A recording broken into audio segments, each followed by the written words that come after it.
everybody. Welcome to episode number 9 of the GenNext Community Talk series. My name is Farron Mather. I'm the engagement manager with United Way, Central Alberta, and I oversee the GenNext cabinet. And today we have Rob Lewis, the executive director of Youth HQ here in Red Deer, and Laura Allard, our GenNext co-chair and an employee with MNP in Red Deer as well. So I'm going to pass it on to Laura, and she's going to tell us a little bit about GenNext. Thanks, Farron. Yes, I am co-chair with GenNext Central Alberta Cabinet, and we are devoted to our goal of engaging millennials in Central Alberta, basically to collaborate with all generations and to explain what's happening in our area and how social issues are affecting our community, and then we can come up with impactful ways to make a difference. We're continuing this community talk series with our local agencies. So yes, we have Rob here with Youth HQ and provides youth activities and services in Central Alberta. So welcome, Rob. Tell us, Thank you. Tell us a little bit about yourself and Youth HQ. So, Youth HQ first. Youth HQ is an organization made up of several organizations, actually. So, under one roof, we house services including Big Brothers Big Sisters, Boys and Girls Clubs, the Youth Shelter, and we run Camp Alexo out west of Nordegg. So, obviously, our focus is providing services to help on the preventive side in mentoring and providing services through creating relationships between youth and other youth, as well as between youth and adults in the community to ensure that youth have all the opportunity possible to do well in their lives. And then, of course, despite best efforts, some folks just slip through the cracks. So we try to help at the other end with the shelter services and help them take advantage of that second chance in giving them a safe place to be while they get some things sorted out.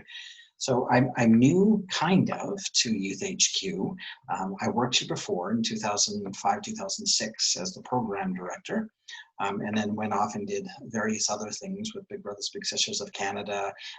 Most recently, I worked for the city of Red Deer, first as a policy analyst and then a program coordinator with social planning. So I was actually working with the Youth HQ staff as one of their funders through FCSS up until the time that I came over to this role.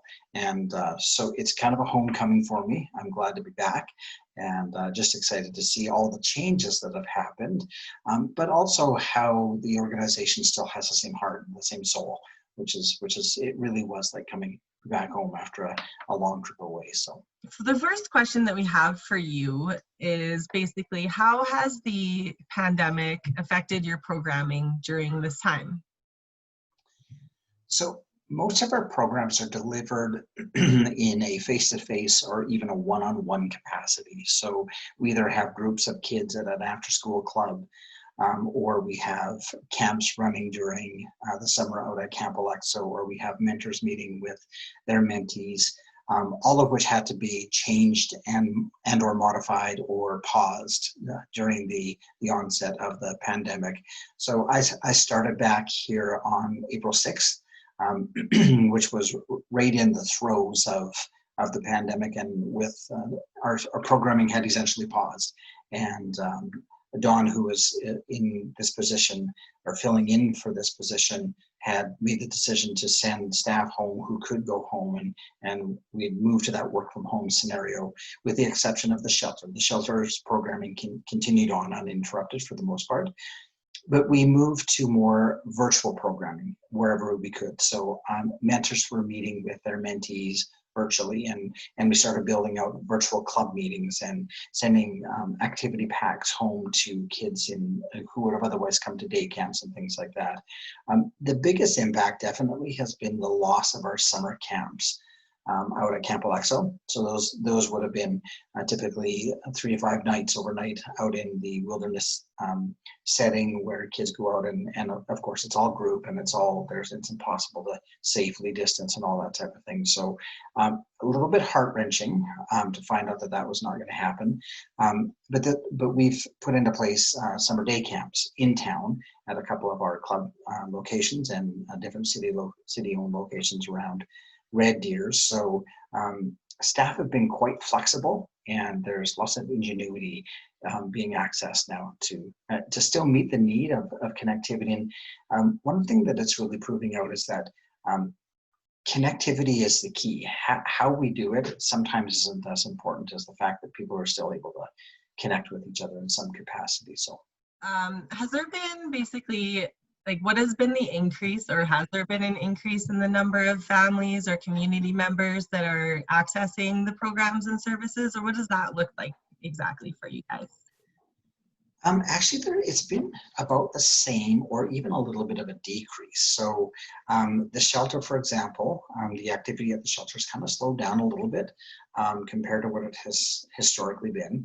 With the programming, without the camp, we're able to serve less kids because of the shift to the in-person day camp. So there's been a little bit less access and a little bit different access. So we're supporting those families in the community in different ways, like kits that can go home so that we can do that virtual, activity while we're in a scenario like this or in a venue like this. So for the most part, the need hasn't changed, though. That's the thing that stays consistent. All of the work that we do with kids and how it impacts their family, as long as there are kids in the community, that the needs will still be there.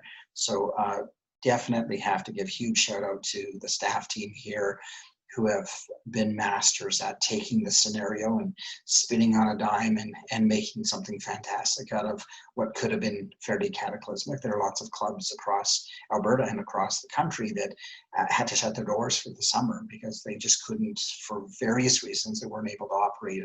And the staff team here has done an exceptional job of just coming up with solution after solution. So, in terms of what the community can do to assist Youth HQ, are you guys accepting donations still from community members, or what's the best, most impactful way that our community can help Youth HQ? Obviously, our ability to run some of our primary fundraisers was limited over, up until this point in time, and may continue. So our revenue streams are smaller than what we had expected. So definitely supporting us financially is going to be something that is always more than welcome and always well used. As we start rolling out programs again, typically September would have been a drive for mentors especially within the in-school mentoring program. So as the province starts to open up and as we're able to open up programming again, we are always looking for volunteers both for programs and volunteers who can support fund development and those types of things.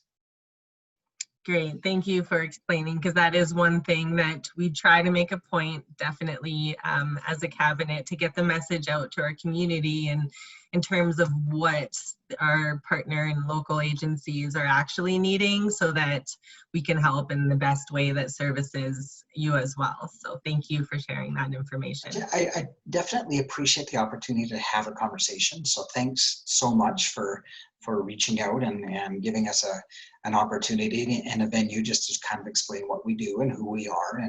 And while I've been here before, definitely, the 16-year, 14-year gap between my time here before and time now has definitely, things have changed a lot. So it's interesting for me to be learning as I go as well and being supported by the team that's here. So I really feel that one of the things that I mentioned to the team when I started is, as we go into this crisis and we manage the situation as best we can, it would be a shame and a crime if we didn't keep our eyes open to learn through it. So, we're looking at all sorts of alternative ways to do things that we've always done a certain way because we've been forced to have that look and take notice of those things. So, and again, the team is responding extremely well. So there's lots of different and new energy. It's like you know, you restart a program, but you restart with a whole bunch of different people and a whole bunch of new ideas and that type of thing. So it's really an exciting time. It's a tough time to be coming into a role like this for sure. But some of the staff that are here have been here for 30 years plus. So there's that solid base of knowledge and understanding.